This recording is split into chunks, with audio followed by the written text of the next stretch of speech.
नमस्कार। आज हम जानेंगे ग्रहों की दृष्टि के बारे में।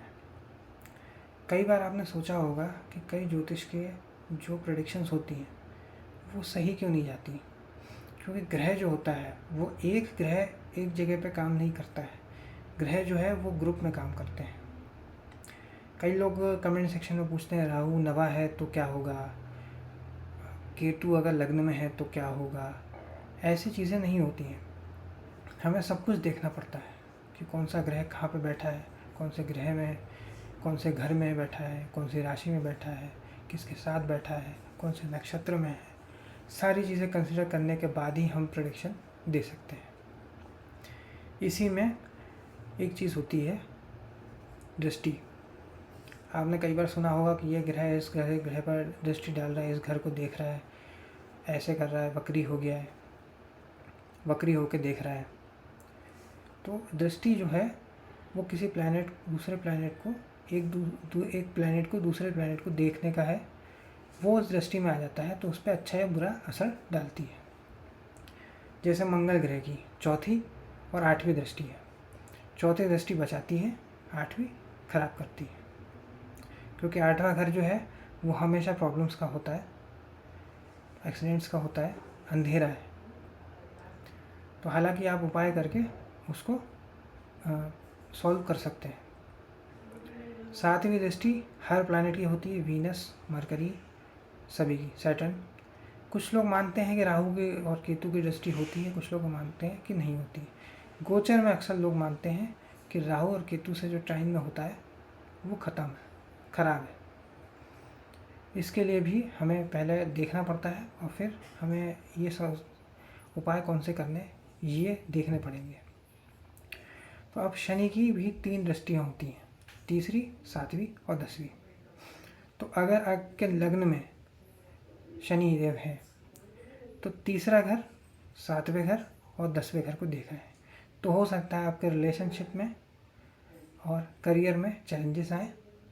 हो सकता है आपके सिबलिंग से ना बने, आपके हाथ में कुछ प्रॉब्लम रहे, क्योंकि एफर्ट्स आप उतना मारे नहीं। क्योंकि शनिदेव जब खराब होते हैं तो ये भी हो सकता है कि वो आपको आलसी बनाए। शनिदेव कर्म के देवता हैं, न्याय के देवता हैं। 10वें घर में जो प्लैनेट रहेगा उस पर भी उनकी दृष्टि पड़ेगी, तो हो सकता है आपका करियर पे भी ये बड़ा इम्पैक्ट करे। और अगर 7वें घर में आपका सूर्य है और लग्न में सैटर्न है तो करियर, रिलेशनशिप दोनों ही ख़त्म है। इसके उपाय करना बहुत ज़रूरी है। अब आते हैं गुरु की।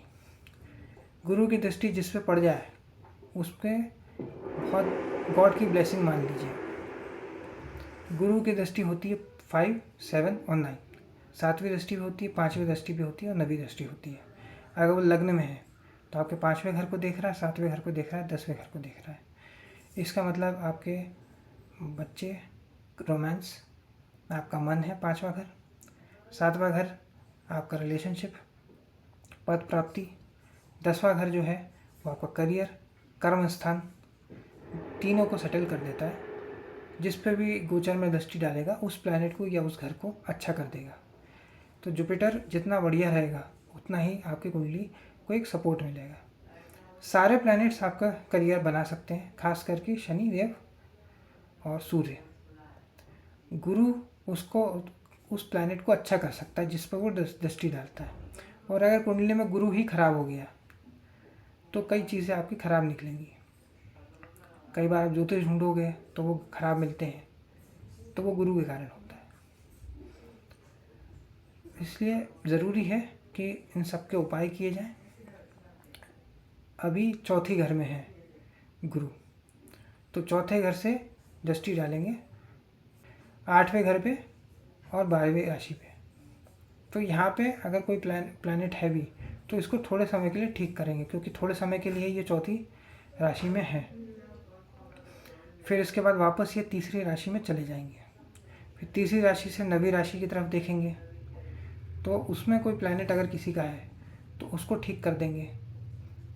और अगर मून के ऊपर से जा रहे हैं तो हो सकता है कुछ ट्रांसफॉर्मेशन दे, या जुपिटर से ऊपर से जा रहे हैं आपके नेटल जुपिटर से, तो हो सकता है कि आपको कई सारे ट्रांसफॉर्मेशन आपको सीखने का मौका देंगे गुरु।